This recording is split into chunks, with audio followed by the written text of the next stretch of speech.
You have emerged upon the flat roof of a mouldering stone crypt situated a few hundred yards from the tower by which you first entered the subterranean temple.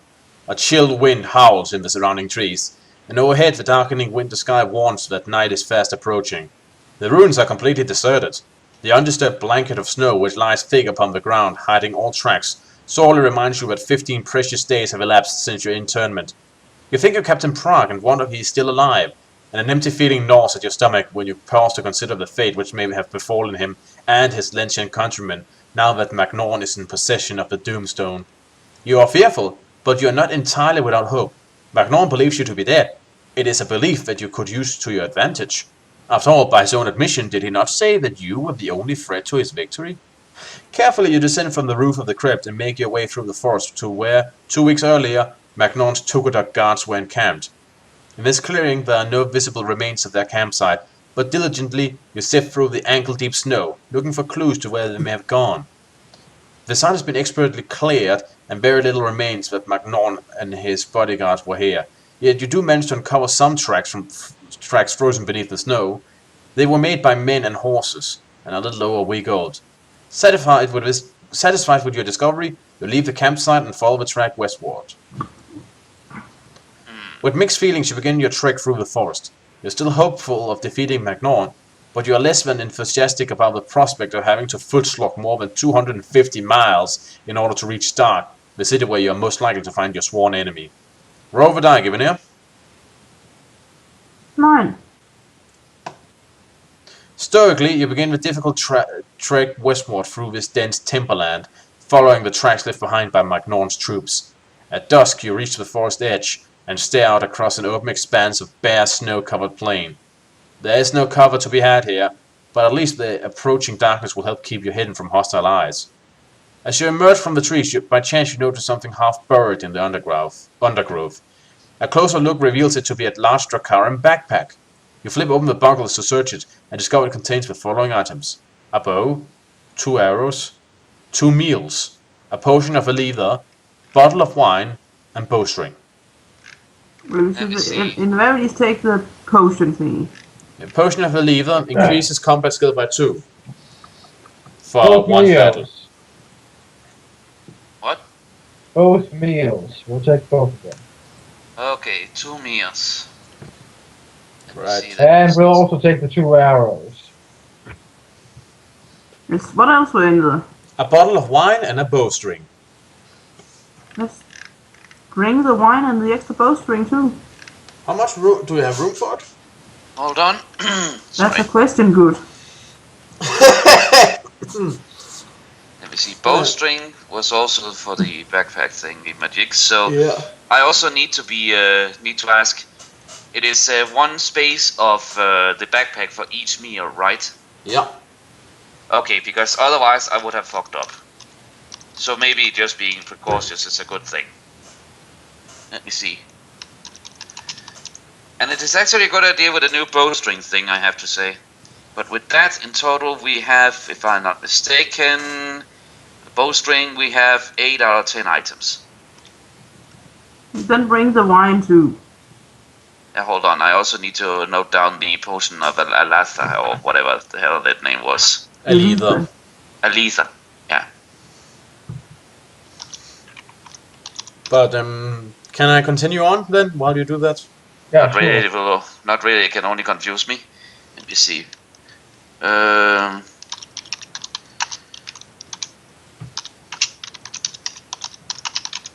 Okay, give 2 plus combat skill.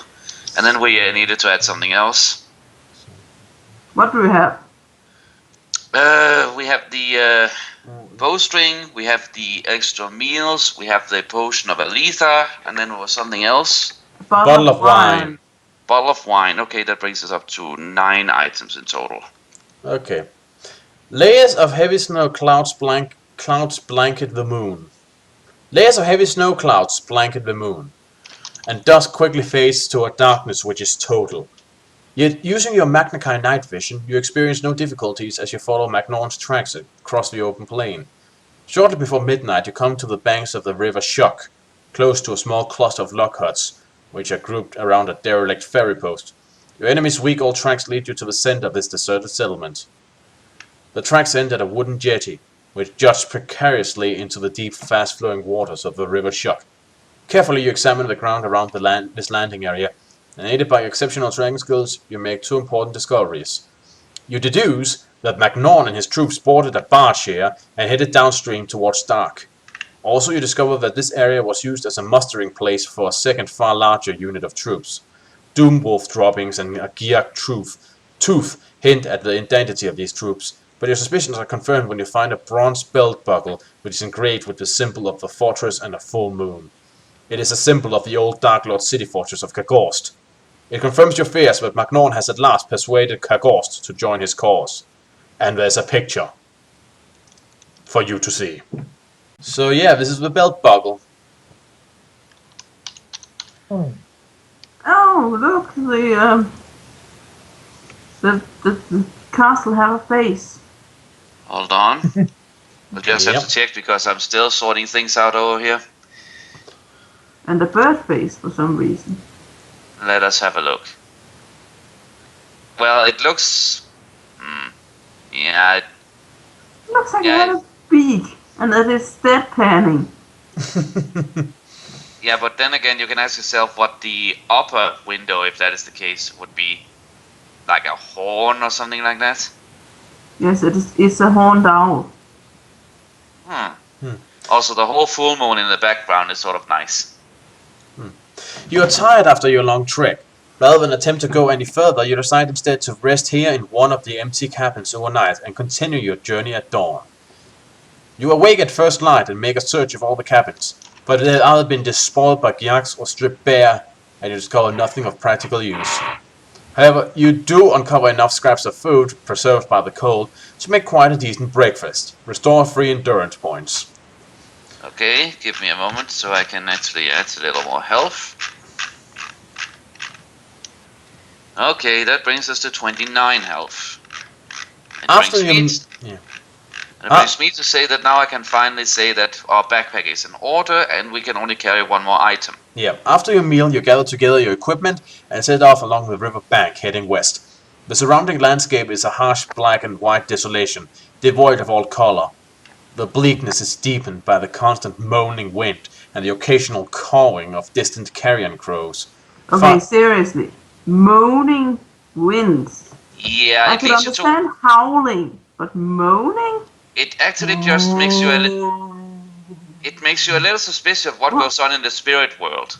What are you doing to the wind there? I think some kind of supernatural force we cannot see. Or maybe it's just a way of saying the wind goes...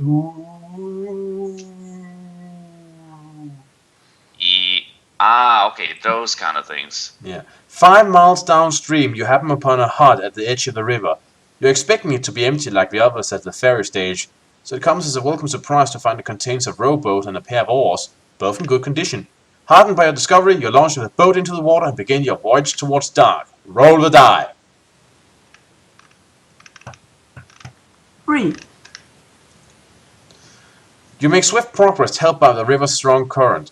Gradually, as the day unfolds, the surrounding landscape changes from open plain to an expanse of low, rolling hills, which are blackened and scarred by war. Ruined hovels smolder on the horizon, and scores of snow-covered corpses, human and otherwise, lie scattered across the fields, their limbs frozen into impossible shapes. It is late afternoon when you catch sight of a town on the horizon. You check your map and discover it to be Konosot, a fortified Drukhari stronghold. As the river carries you closer, you magnify your vision and see that it is built upon the left bank of the Shuk. A huge stone bridge spans the river, and beneath this you see that the waterway is blocked by a barrier of chained logs. You know what? In all due honesty, with all the war that is going on right now, I actually honestly feel we should take every dark creature that's ever tried and killed anyone related to our nation, build a fucking massive iron wall, close them in a circle, and then slam dunk some kind of lid on top of it and let them kill each other off. I'm so fucking tired of the Drukhari. Yeah. Do you wish to allow your boat to drift towards the barrier, or would you rather avoid the barrier and pull ashore and continue on foot?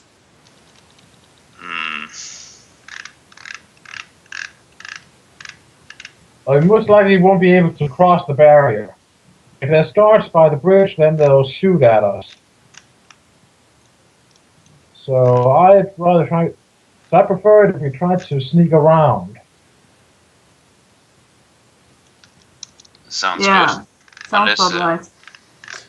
You steer the boat towards the river bank, and as soon as the prow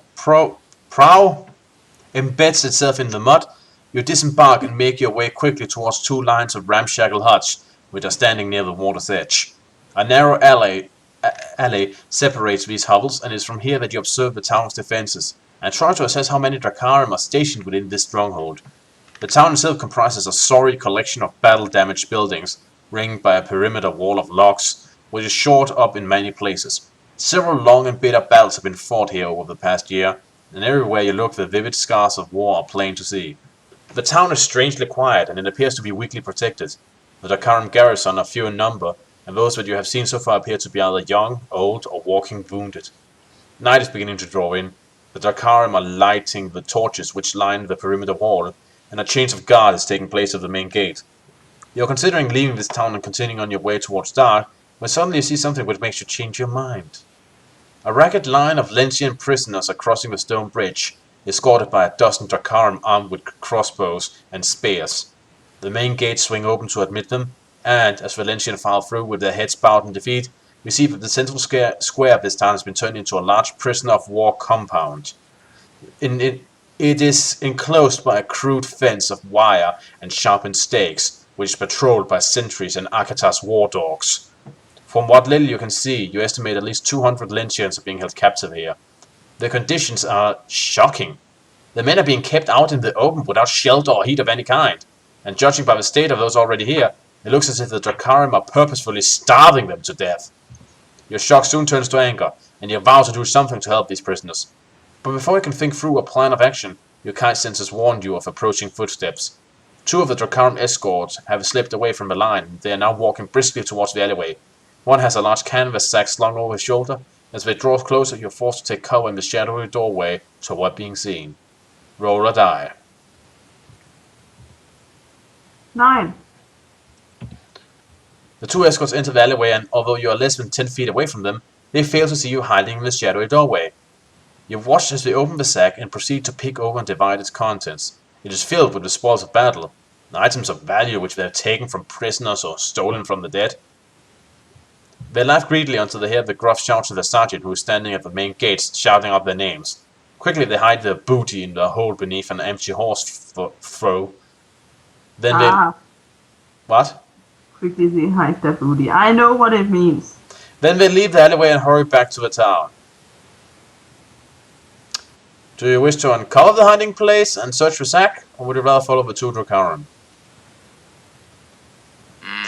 You know, Lone Wolf really has no room to complain about the Dracarim stealing from the dead, all things considered. Nope. Good point. Well, the Dracarim is still doing a lot of inhuman shit. Yeah. But I say follow the Dracarim. Leave none alive.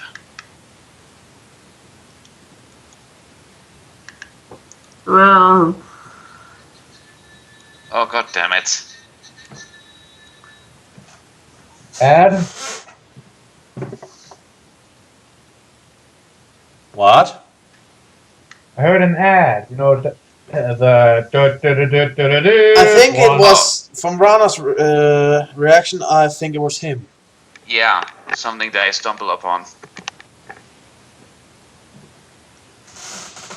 Anyways, I think we should check their booty, find out if there's anything useful there. You're there, you're the tiebreaker. well, we have no room to complain, but let's just check the sack.